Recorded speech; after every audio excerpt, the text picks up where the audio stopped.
Hello guys! Hello, this is for Pisces. Welcome dito sa aking channel, Polaran 888 Pisces. So, titingnan natin kung ano ang unexpected message para sa inyo lahat. Ano ba ang mga hindi mo inaasahang pangyayari na posibleng dumating sa'yo? Tingnan natin Pisces. So, this is for zodiac sign Pisces. Alright.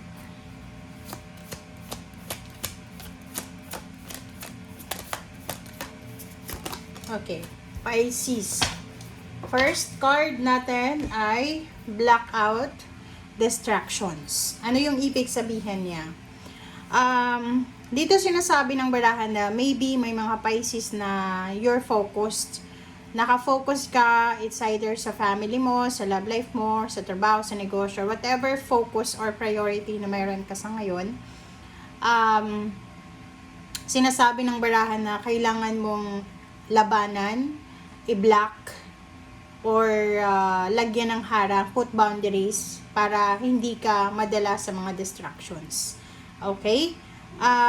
Dito sinasabi ng barahan sa'yo na yung life purpose mo, or yung ginagawa mo sa ngayon, or plano mo sa ngayon, ay kailangan bigyan mo ng pansin. So, hindi ka dapat magkaroon ng mga temptation or any distraction. Okay? Sinasabi ng baraha sa'yo dito na Pisces, kung gusto mong makapag-focus, matapos mo yung trabaho mo, obligations, duties, and responsibilities, kailangan mo ng, kumbaga, iwasan yung mga tao, yung sitwasyon na nakaka-distract sa'yo. Okay? Like for example, gusto mong mag-overtime, tapos may mga katrabaho ka, kaibigan ka na dinidistract ka. So, kailangan iwasan mo muna sila. And, like for example, kailangan mong matulog ng maaga. May cellphone ka, panay ka browse, panay ka internet. So, nadidistract ka. So, kailangan mong alisin kung ano yung distraction. And, sinasabi ng baraha sa'yo na may, kumbaga, responsibilidad ka din para i-block itong mga distraction na to. So, whatever man na gusto mo or plano mo, so, sinasabi ng baraha sa'yo dito na, yun, kailangan mong iwasan, labanan kung ano man ang mga istorbo na yan. Okay? Blackout distractions. Alright, so let's check.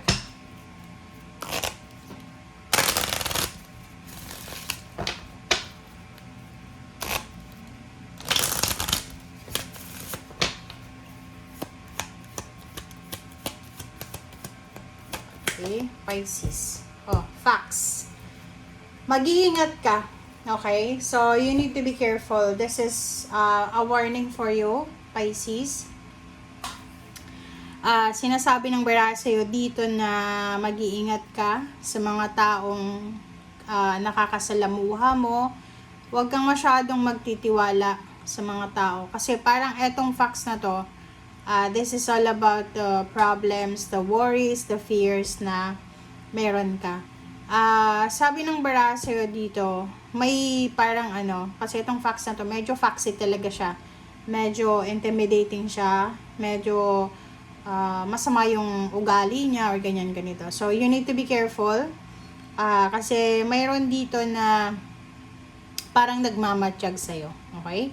Yung facts na yan, sinasabi ng barahan na huwag ka daw masyadong mag-alala, huwag kang magpapanik.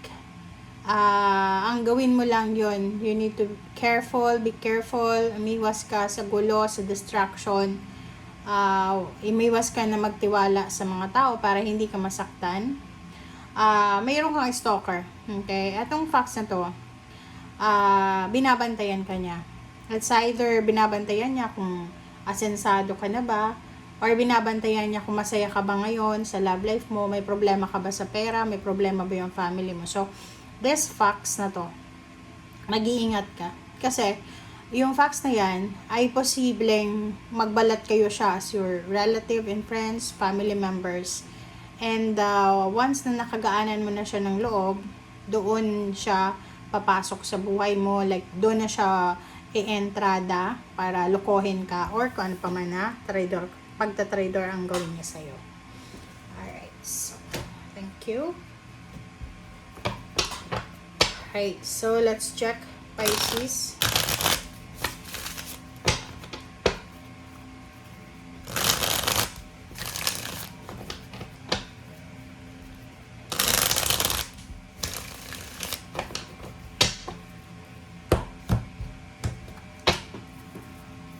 Okay.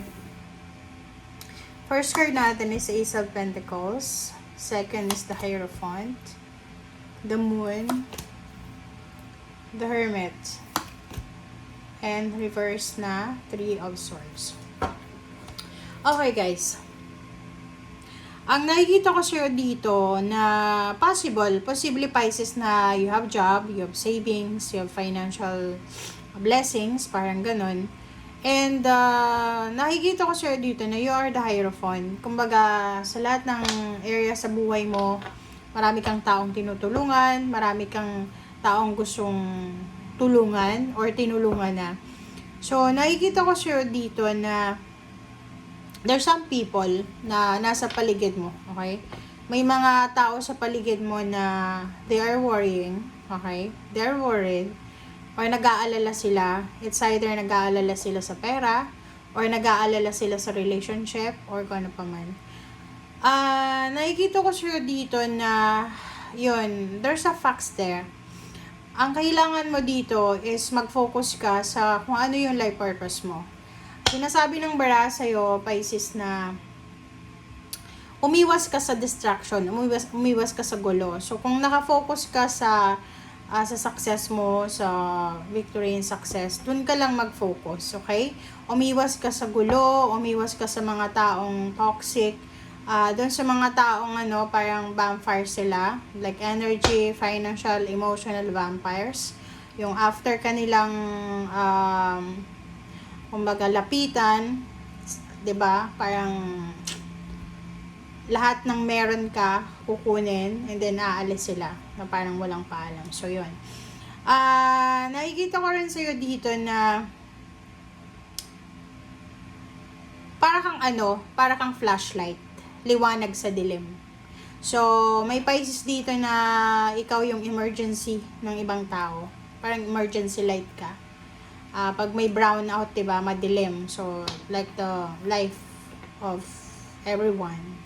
Pag madilim yung buhay, may problema sa pera, relationship, or health, ikaw yung tinatawag, ikaw yung hinahanap, ikaw yung hinihinga ng tulong. But the problem is, nasa reverse yung Three of Swords natin. So, nakikita ko sa'yo dito na ayaw mong makasakit. Ayaw mong makasakit, ayaw mong ma-disappoint yung ibang tao.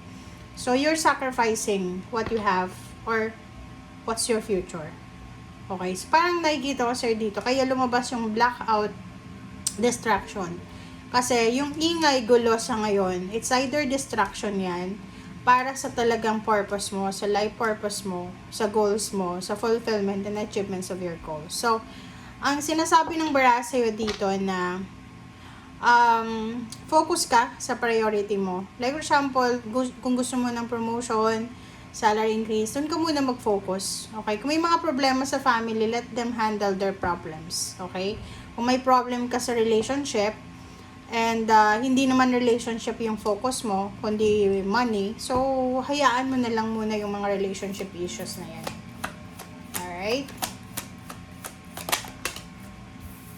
Okay. So, yun. Sinasabi ng bara sa'yo dito, Pisces, na prepare yourself. Ihanda mo yung sarili mo. This is unexpected. Kasi maraming balita, maraming kwento, maraming confirmation, information, result, outcome na posibleng darating sa'yo na pwede mong pagkakitaan, or maybe this is the fruits of your labor, this is the fruits of your sacrifices. So, lump sum of money, financial help, proposal, business proposal, or anything na makakatulong sa'yo. Five of Wands. So, nakikita ko sa'yo dito na there's someone or there's a group of people. May mga tao dito na maybe they're having an issue with each other. May mga problema sila. May mga away, gulo, or anything na toxic na pinagdadaanan sila sa buhay nila. And they're asking you for guidance, protection, or help. Sinasabi ng baraha sa'yo, yun nga sabi ko, or sabi ng baraha sa'yo, na you need to remove yourself from any distraction, withdraw yourself from any distraction. So, kung yung focus mo is maging financially stable, doon ko muna mag-focus. Okay? Kung may mga gulo, may mga family problems, or anything na problema, hayaan mo na sila. Okay?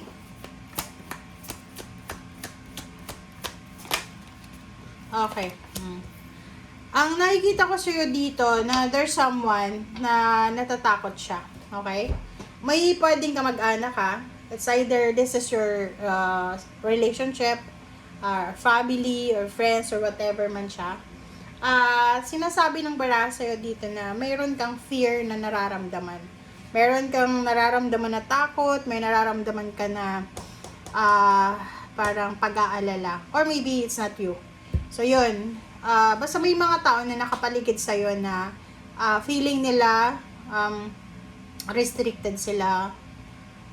Walang nangyayari sa buhay nila, ganun. So, sinasabi ng baraha sa'yo dito na siguro yung mga taong yun gustong lumapit sa'yo para humingi ng tulong. Parang ganun.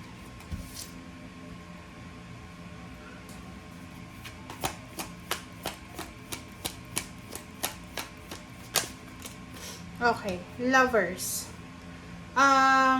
If you're single, nakikita ko sure dito na posibleng magkaka-interest ka na maghanap ng love life or magsettle sa or i-priority yung love life. Next is last two cards natin is Ten of Wands. Yun na nga.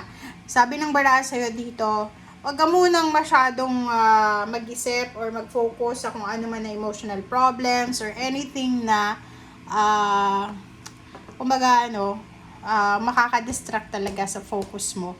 Kasi nakikita mo to, ikaw yan, nasa Ten of Wands ka. Ang dami mong kailangan tapusin, ayusin, marami kang dapat i-prioritize sa ngayon. So, huwag ka munang masyadong mag-focus sa issue, mga drama or anything. Okay? Thank you guys. Bye!